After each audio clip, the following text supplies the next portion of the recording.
Hello everyone and welcome to Forensics 25, an introduction to the study of forensics. My name is Stephen King. Please call me Steve when you're talking to me. Yeah, I love forensics and I hope you guys do too. So this is just a quick video to show you what the course is kind of all about. So welcome. First thing I want to talk about is forensics. You might have heard of it. It gets a lot of publicity nowadays, and for good reason. I mean, you see it all over TV with the TV shows, NCIS, and all that stuff, and for very good reason. And that's because forensics is a really great way to catch people who do bad things. So as you can imagine, lots of TV content can come from that. So here we go. So we've got some characters here and they're going to be a part of your course, kind of move along with you in the game. And by the end of the course, you're going to tell me who the murderer was in the case on Old Mill Road.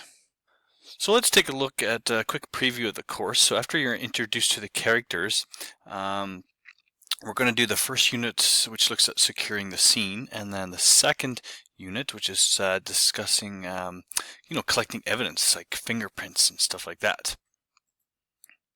And that also includes, going through DNA banks. And after that, we're going to look at the polygraph. So polygraph, kind of a controversial subject. People may or may not be able to get away with crimes depending on how good they lie or not. So we're going to look closer at that, and you have some work for me to do in that regard and voice your opinion. Unit 5 is a little one here called document analysis.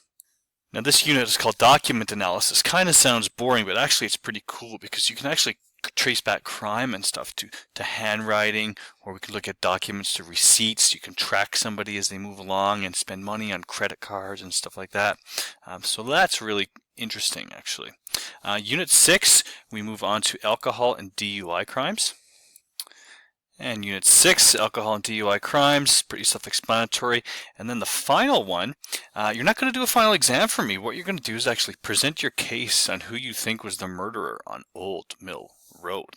So you're going to learn all the you're going to apply all the things that you learned in this course and demonstrate your learning to me by this final little project here. Okay? And there you go. That's a quick overview of your course. With that being said, each unit is kind of designed to be about 1 week's worth of work. Okay. That being said, feel free to work ahead if you so desire. However, make sure when you're going through, be sure to complete both the projects and the quizzes. So don't just do the quizzes. I'm going to need you to do the projects as well, so I get a good idea of your understanding of all this cool forensic stuff. Okay. Okay, so that's your course in a nutshell. Up here in your top left corner, I don't have it activated right now, but you're going to see a checklist option, and basically that's going to fill in green as you go through the course. When it's full, you are done the course, my friends. That's it. That's all I got for you now, guys and girls. Again, my contact information, cell phone number right here, email address right there.